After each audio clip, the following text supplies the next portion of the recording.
Hello everybody, welcome to another episode of Red Tool House. Today we're going to get an update on my brother's cabins that he's building over here at his garrison, and we'll jump right into that now.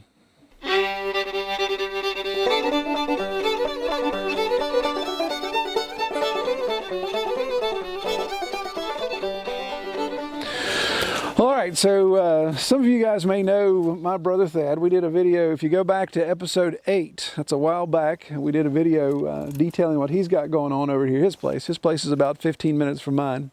This is my brother Thad. Say hi, Thad. Hi, Thad. All right, perfect. So if you go back to episode 8, you can kind of see what we were talking about as far as what he's got going on here. He's building a, we'll describe it. Let you describe it versus me describing it. What do you got building here? Well, we mentioned in the earlier video that we're building an 18th century village. We've expanded that now to an 18th century garrison with the village. Okay, so yeah, so last time you were mentioning that we shot some details of this cabin, the officer's cabin, and since then you all have you started construction on this cabin. So this cabin seems to be a little bit bigger. So what do you got going on over here? It's a bigger officer. Larger officer, larger cabin. No, actually what we did here was we increased the pitch of the roof. Yeah. So it doesn't look like it's the same, but it's the exact same floor plan. Yeah. To the inch. It's just yeah, steeper pitch roof makes everything look bigger. Yeah. And we're doing the same type of siding that it's on the first cabin, which is simply, pine, 1 inch thick, 7 inches wide, and we just put it in like a lap siding configuration. Yeah. Like so. Gotcha. And then of course when we finish, we'll put oak flooring down so that the floor is sturdier. Yes. So post and beam construction. So starting with the post initially, and so this is really all the load bearing, so you don't have to stud or frame out anything like that because the majority of the post and beam. Yeah. And the construction, of course, Fort Loudon in Tennessee, 1750 Air Fort was built post and beam just like this. So that's kind of where we get some of our building techniques from. Yeah. Now, would you say, I know we've talked about this, and it's one of those little sticky subjects. When you look at the purists, when you guys do your living history stuff, the purists would say, okay, is this period correct, or is this modern? Now, this is kind of a mashup because you guys are paying homage to the period, but you're also doing stuff you want it to last a little longer, something you're not going to have to come back here and replace every couple of years, like you're putting the OSB flooring in, and you've got the tar paper on your roof. Again, not period correct, but explain why you do that. Well, as much as I hate to use the term Disney World-esque, it is Disney World-esque in that there's a lot of guys behind the curtains, so to speak. Sure. You mentioned OSB on the floor. There's nothing worse than working on your firelock and dropping a very crucial piece, a screw, and watching it roll down between the cracks and know that, okay, this is going to be a trip underneath the cabin, removing the stone. Yeah. So, yeah, that's just kind of a catch-all move there. So that and we'll tar paper over top of that as a vapor barrier, then we'll put the oak down. And when you look down between the cracks in the oak, of course, all you see is black tar paper, so you think that it's just an oak beam floor. Exactly. And the same with the roof.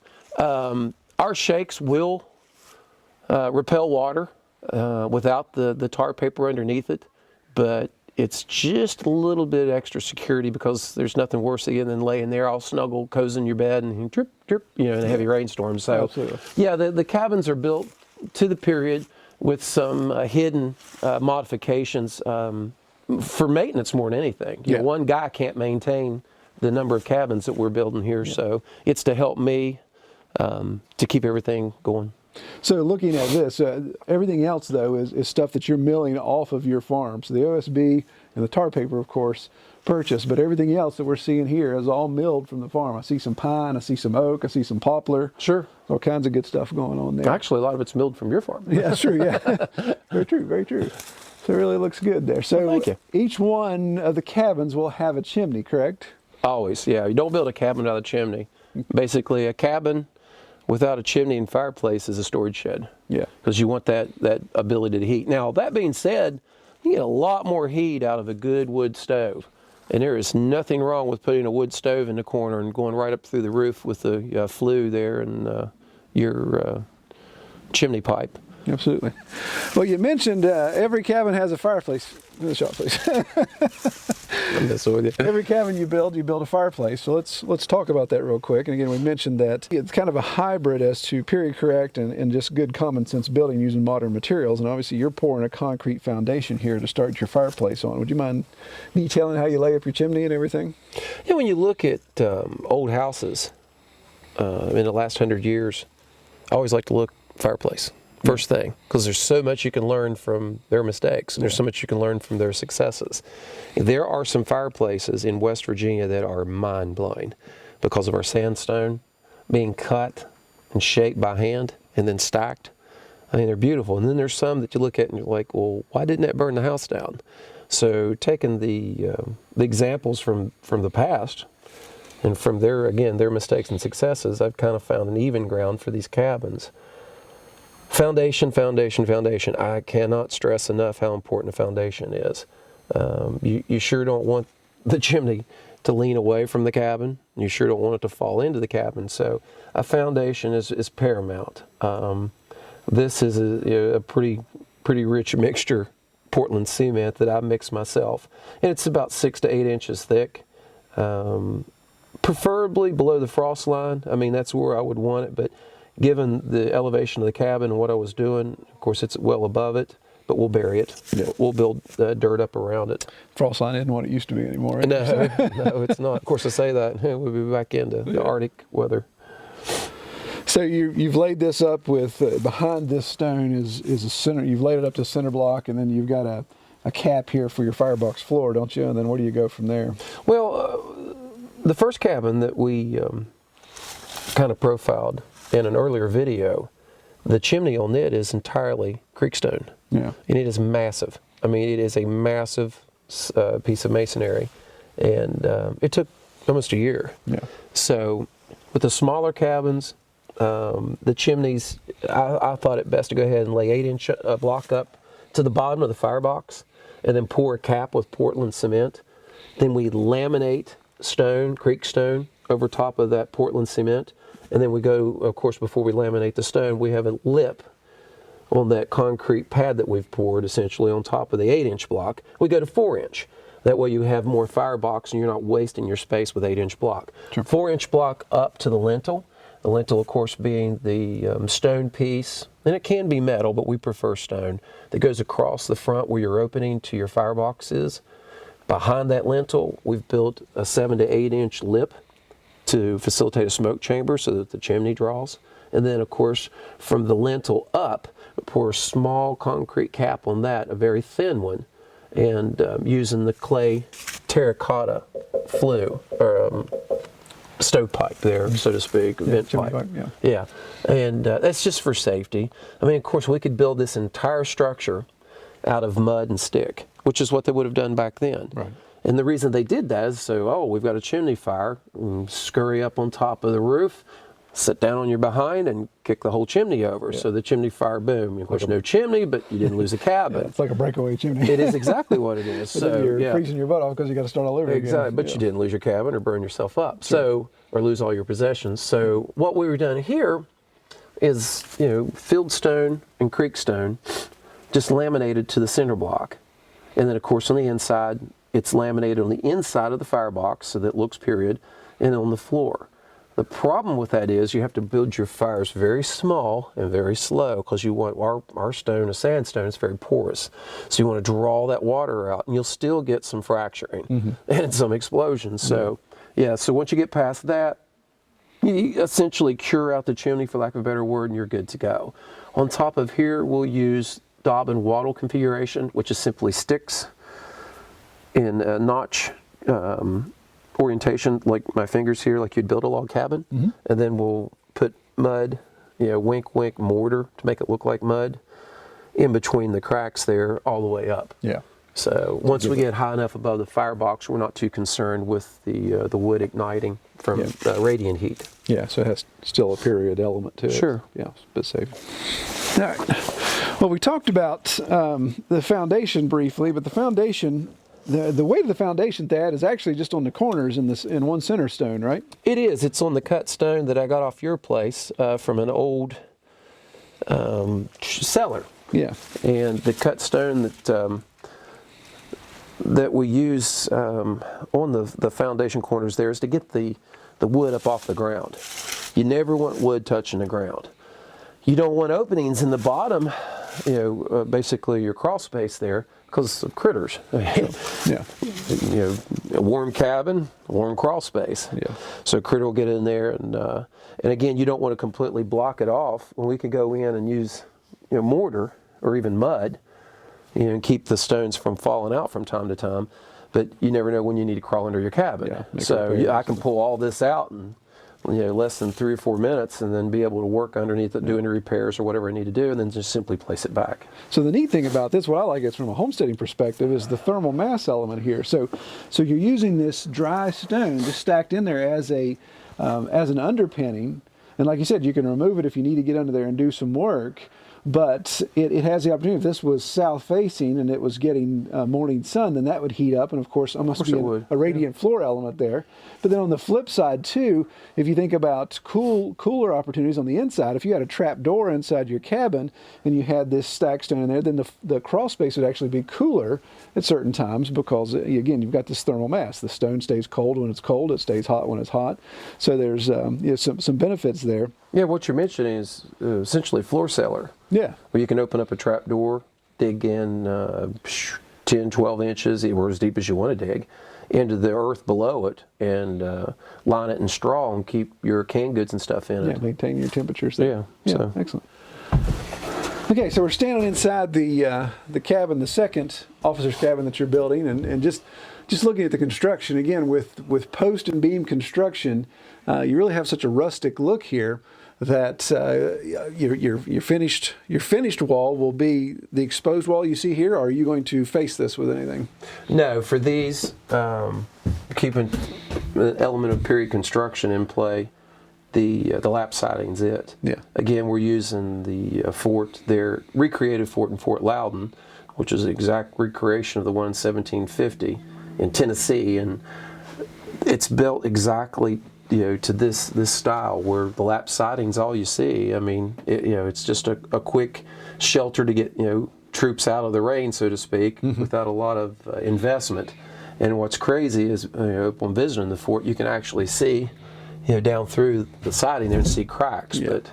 But again, if you were building this to live in on a homestead, it's real easy to go ahead and siding the inside. Sure. And place R13 or R19 insulation in between your two walls there. Yeah, so what you're saying, like you've got your beams here 4 inches, like a standard stud wall. So you could either come in and face the front, but if you wanted exposed, still have this beam exposed, then you could recess a little bit. And you can talk about, you could do board and batten. You could obviously do horizontal, tongue and groove, anything you want. lap siding again on the inside, whatever floats your boat there. See, we're a little bit more limited because we built everything green, just like they did. I mean, they didn't have time to sit around a couple years and let the wood dry out while they're hoping that not to be attacked. Yeah. So they built it as quick as they could get it up, and it shrinks. Yeah. You got to allow for that shrinkage and that wood movement. Well, as far as the ceiling goes, again, you're using rafter construction, so that allows you to have this clear span ceiling. You're still very, very secure, but it really makes this cabin feel bigger than it is simply because the ceiling's higher. And of course, I love the look of the exposed rafters with the roof sheathing coming across as boards. It almost looks like a tongue and groove element, even though it's just boards butted up against one another. Really nice finish. Right, and again, it's period construction, and very simple to do. The rafters are a little bit longer than the cabin that we profiled earlier, simply because we've raised the pitch of the roof. By raising the pitch of the roof, it makes the cabin seem so much bigger, and allows for a loft. If you wanted to come in and section off from here to the back, or actually be the front of the cabin in this orientation, a loft to sleep in, that's where all your heat's going to be. Yeah. And so rather than put your storage up there, you could sleep up there and be in your heat. Yeah. And of course, a steeper roof sheds water quicker, and snow, so it takes a better snow load. I think we mentioned earlier about the shingles that we use. This just is a white oak shingle on the sawmill to a 1/4 inch thickness. We try not to get them any wider than 8 inches. 6 to 8 inches is preferable. And it's made just like they would have made with a fro. And a fro simply is a L-shaped device in this configuration with the metal blade here, wooden handle here. They'd set it on top of a round log and hit it with a wooden mallet, because you never want steel to steel. Steel, yeah. Yeah, wooden mallet, and split it. And a good shingle maker, they say, could make 2,000 shakes, which is another name for the shingle, a day. Now, even with a fired up sawmill, I'm good to do 1,000. But the reason we're okay with doing them with the sawmill is, one, we don't have a good shingle maker here. And two, once these weather, you see how that started to curl up. Yeah. It looks just like it did with a good fro. Yeah, I mean, that's a substantial piece of white oak there. And white oak's, the preferable wood. Red oak, okay, but white oak's number one. Yeah. Yeah. And that's the thing, too. You can even tell the orientation of the grain. You're going to know which way that's going to bow. So as you go to install it, we always say in woodworking that smiley face wants to turn to a frown. Right. And vice versa. So in that situation, that we know that this board, you could just look at the end grain on that and say, okay, if this was perfectly flat, you'd know, okay, this is going to curve this way because the grain goes that way. So it's trying to return to a flat grain. So really neat. And again, the way you're milling these and then installing them on the roof over top of the tar paper, you're getting the period look, the protection from this wood shake, and then of course the nice element of waterproofing with the tar paper.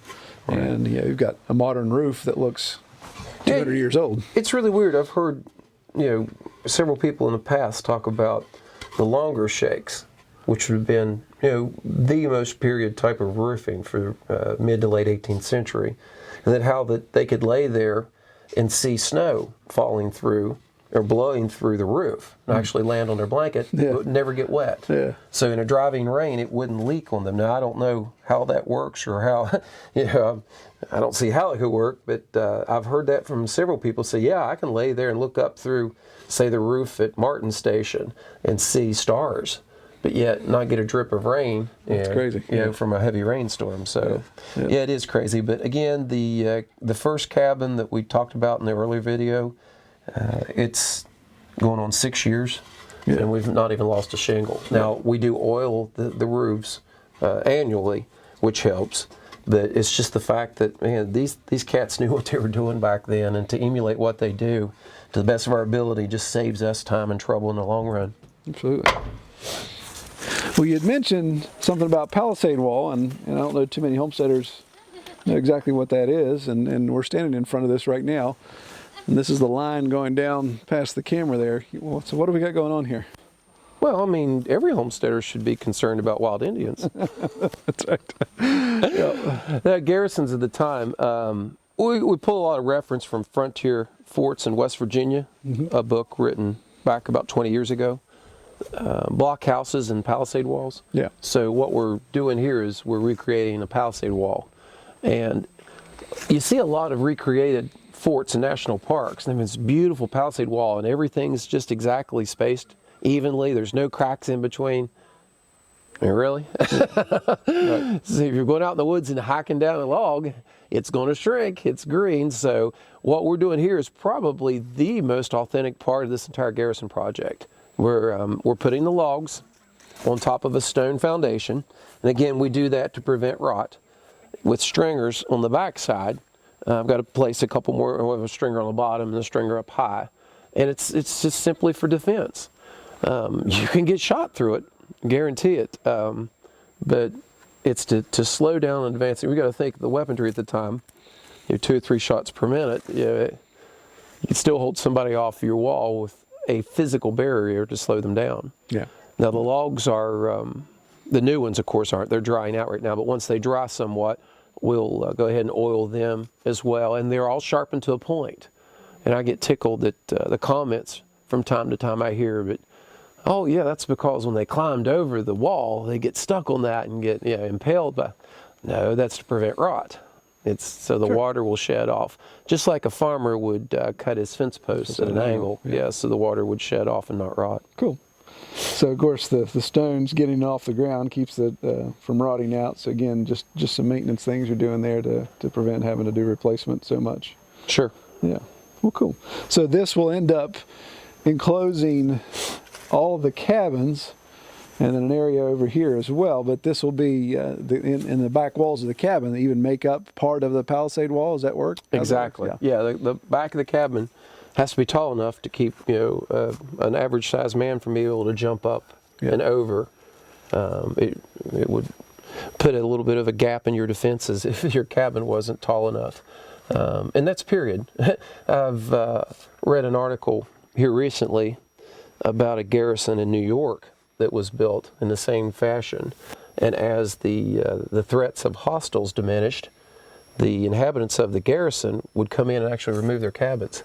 So there were holes in the palisade walls that they'd have to go back and put logs in, because they're like, oh well, our area is clear, so we're going to go ahead and homestead, get our farm going, and we're going to take our wood from our house so we can haul it on our wagon back to our farm and rebuild the house and not have to saw all this again. And it's like, oh, there's a hole. Yeah, a little chink in the armor there. Exactly. So they'd have to go back and duct tape repair, so to speak. Yeah. Oh, cool. Cool. So this is obviously an ongoing project, and you do a little at a time as you work around the perimeter there. So how big have you measured off how big will the palisade wall be around the garrison? How many linear feet are we talking here? About this big. No, it's roughly 150, 180 by 200. Okay. And there are other elements to it, as we mentioned, the cabins that will help keep us from having to build so much wall. Right. Because this is a job. I mean, it doesn't look like a lot, but that's a lot of work stripping those poplar logs. Setting, yeah. So any chance we get to build a cabin and place it in the wall, which of course we have. You've seen that. Sure. And any chance, like in the front, which is out of frame right now, there's a cannon placement we're building. It'll be 8 feet tall with a ramp, and that'll be part of the palisade wall. Yeah. Because you sure wouldn't want to try and climb over that and look down the barrel of a 6-inch gun, or 6-inch cannon barrel. So anytime we get a chance to add defense works into the wall without actually building a garrison wall, we do, because these are extremely hard to maintain. They're hard to build. Yeah. Cool. Exactly. Well, man, I appreciate you letting us come over and check it out again. And well, I didn't. You just showed up on your own. well, brothers are brothers. Yeah. Well, it's exciting. I want to announce to everybody that Thad and his sons are working on their own YouTube channel, have it live now, and it's going to deal with elements of the garrison, which is where we're standing now, this fort that he's building on his property in the village, but also everything living history. How would you describe your channel, Thad? Very similar to your channel, but more with a historical perspective. Yeah. So elements of homesteading mixed with the historical requirements of building this garrison in a way that will facilitate education of those historical time periods and historical practices of material culture. So some of the videos you've got some where you're talking about the specific dress of Virginia regular. You're talking about specific firearms of that time. What are some of the other subjects you're going to get into? Well, it's 18th century material culture. So everything from how to wash your behind to how to wash your uniform. So important. Yeah, it is. It's very important. And again, the devil's in the details and the beauty's in the details. So you get two sides of that coin. In that it's nerve-wracking to build something that's open to criticism by historians, but yet it's completely fulfilling to have built it, in a period way. Yeah. And we spoke earlier in the video about the challenges therein and the challenges of maintaining those structures. And you may call them shortcuts. We call them preservation techniques. But again, it's going to be an interesting project, and we would hope that everyone would tune in and watch us as we build and grow and learn ourselves.